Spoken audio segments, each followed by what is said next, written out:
Have you ever wondered if you're a good persuader? Well, I'm going to tell you exactly how to find out, and if you're not, how to become one.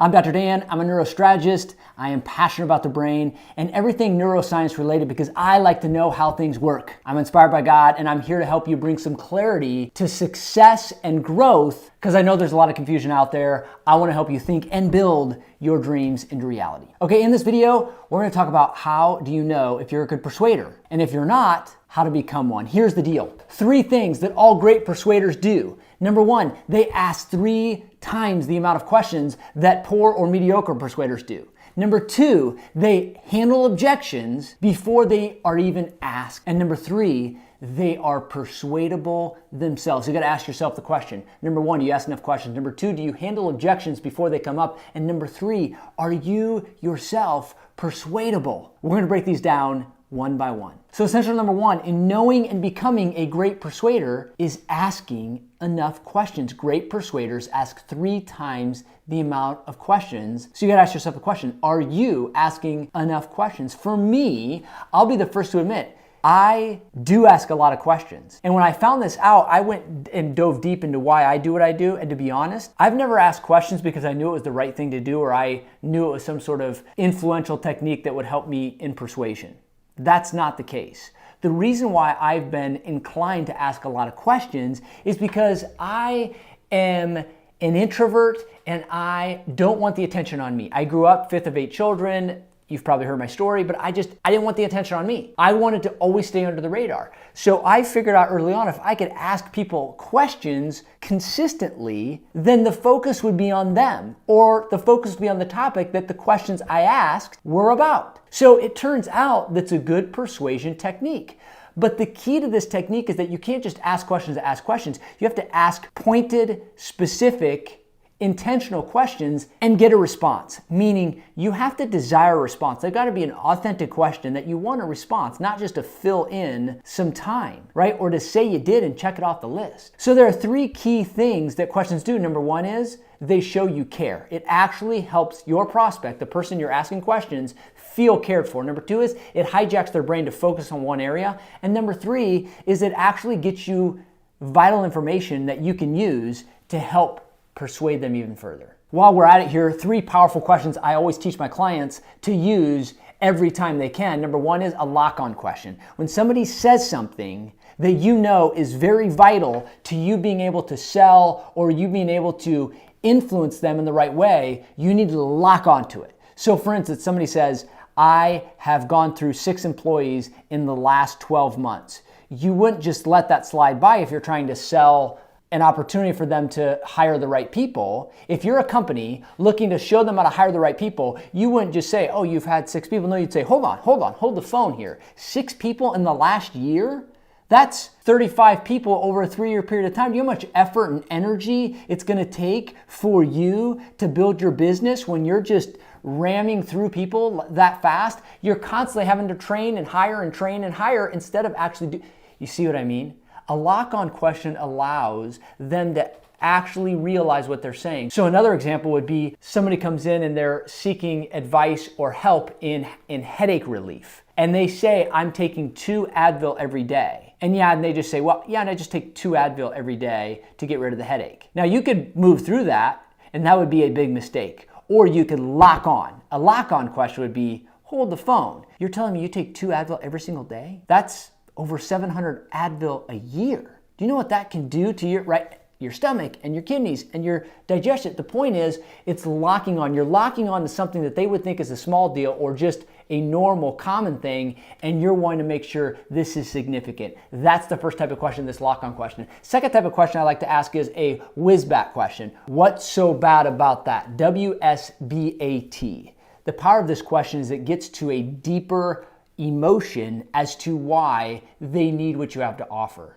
So this is so critical because if you're going to persuade somebody, you need to make sure they know that you have the solution. You can position yourself as the only person to solve their problem, or the product that you have is the only thing to solve their problem. And so when you can ask them a question, let's just say they had a challenge with their computer, you would ask them, what's so bad about that? And you continue to ask this question. Now, you got to be emotionally intelligent. You don't just be a robot. What's so bad about that? What's so bad about that? What's so bad about that? No, you can ask, say, hey, man, that stinks. What's so bad about that? What makes you most concerned about that, right? What's so bad about that? Because you eventually get them to express an emotion, and an emotion is the most powerful persuasion technique. And it's not this manipulation, it's just having them realize that what they need is because of the way they feel. And so using this whiz-bat is a great question to kind of cut through the muck and to be able to get to that emotion as quickly as possible. Third key question is my favorite. It's called loss aversion. This is when you ask them, what's going to happen if you do nothing? Because the human spirit, the human brain, the human body, the human mind is wired to do something to avoid a pain rather than seek a gain. In fact, we are 2.3 times more likely as humans to do something, to pay for something, to follow through on something, to avoid a pain than to seek a gain. This is to your advantage, but the key is you got to ask that question. Mary, what's going to happen if you don't do anything, right? And she's going to say, well, it's not going to get better. And you would say, yes, that means what? It could most likely get, right? And they're filling in that worse. And we're not going to let that happen. The reason why, when they can take themselves there with their own decision, because you've asked the right question, then they're more willing to pay, they're more willing to stay, they're more willing to commit and make that decision because they're 2.3 times more likely to do something to avoid it getting worse than for something to get better. Essential number 2 that make all great persuaders great is their ability to handle objections before they come up. The best way to do this is through the power of story. If you've heard me speak or on a video before, you know that I am so fired up about teaching the power of story. When you nail story, everything else follows because of the way the brain is wired. And so the great persuaders handle objections. Most objections are going to be time, money, or trust. And when you can create your story, whether it be a client or customer or patient story, or your own story, and the skepticism and the doubt and the uncertainties that you had, it makes them feel understood. Remember, people buy because they feel understood, not because they understand.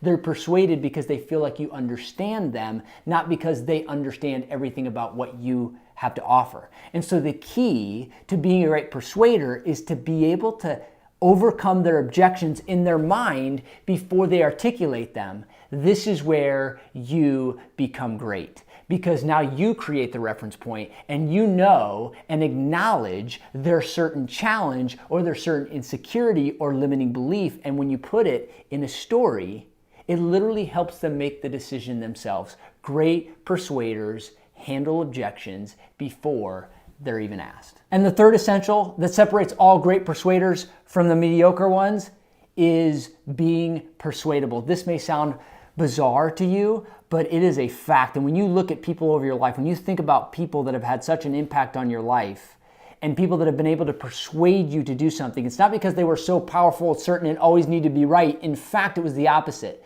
Great persuaders are persuadable because great persuaders seek truth instead of constantly trying to be right. And so you got to ask yourself, are you seeking truth? Are you curious about things? Are you constantly learning? Because if you're constantly learning and you're open to being persuaded yourself, that means that when you speak, when you communicate with truth, not just to be right, but to help somebody. And that is felt. You can't just say it. You've got to feel it. That has got to be in you. And this is a huge game changer for you. Ask yourself, are you just looking constantly to be right? Or are you looking to find truth? And when you are looking to find truth, you become more persuadable because you yourself are open to having your mind changed about a specific topic or a specific cause. So, how do you become a better persuader? Be more persuadable yourself, because if you're persuadable, you're constantly curious for the truth. They show that billionaires, one of the biggest distinguishable factors with billionaires is they're constantly curious. They